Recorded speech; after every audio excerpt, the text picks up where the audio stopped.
Bad news para sa ating mga boxing fans. Nako naman, kung kailan ilang linggo na lang heavyweight undisputed championship na nila Tyson Fury at Alexander Usyk, bigla pang pinospone ang laban. Ito po ay matapos magtamo ng malaking sugat sa kanang kilay si Gypsy King Tyson Fury sa isang sparring session.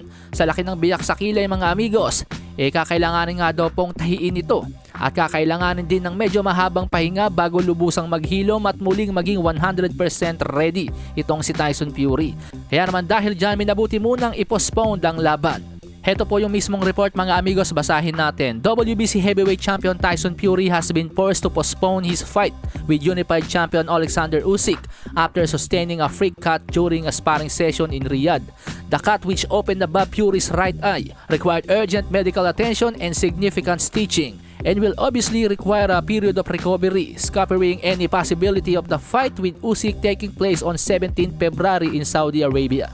Agad namang humingi ng paumanhin sa kanya mga fans si Tyson Fury at sa lahat ng taong involved sa laban dahil nga po sa nangyari. Natural, hindi po may iwasan na may magsabi na baka natatakot lang si Tyson Fury kay Alexander Usyk kaya nag-imbento ito ng kung ano-ano upang makaatras sa laban. Pero yan po ay sinatdown agad ng boxing insider na si Dan Rafael at sinagot ang mga aligasyon. Sabi nga po ni Dan Rafael sa isang nagsosospecha, napanood nga daw po niya ang video at mukhang legit ito. Hindi naman daw po aatras si Tyson Fury kung saan kikita siya ng limpak-limpak na salapi. At sa nasabing footage nga po ng sparring session mga amigos, kung ating nga pong pagmamasdan mabuti, ay parang siko po yung tumama kay Tyson Fury kaya't nakalikha yun ng ganoong kalaking sugat. Ito po, panoorin natin mga amigos. Good shit, good. Whoa, stop! Stop! Kahit sabihin natin naka-headgear dyan si Tyson Fury mga amigos, sa aking opinion may tendency pa rin po talagang lumusot yung siko.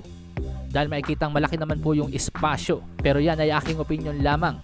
At ngayong hindi na nga po makakalaban itong si Tyson Fury kay Alexander Usyk, pero may posibilidad pong matuloy pa rin ang pagdedepensa ng unified titles ni Alexander Usyk sa February 17 dahil willing pong maging late replacement ang number 1 contender sa IBF title ni Alexander Usyk na si Philip El Animal Hrgovic. Ito po ang banat mismo ni El Animal mga amigos. Now that Fury has gotten injured, I'm ready to step in and fight Usyk.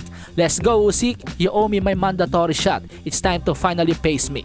Pero hindi po basta-basta ang kalaban niyan si Philip Hrgovic na sa loob lamang ng 2 linggo papatulan mo. Medyo mahirap po na sitwasyon yan para kay Alexander Usyk dahil ito pong si Philip El Animal Hrgovic mga amigos ay undefeated heavyweight. May kartadang 17 wins, no losses, no draws with 14 knockouts. Malasahin ang bara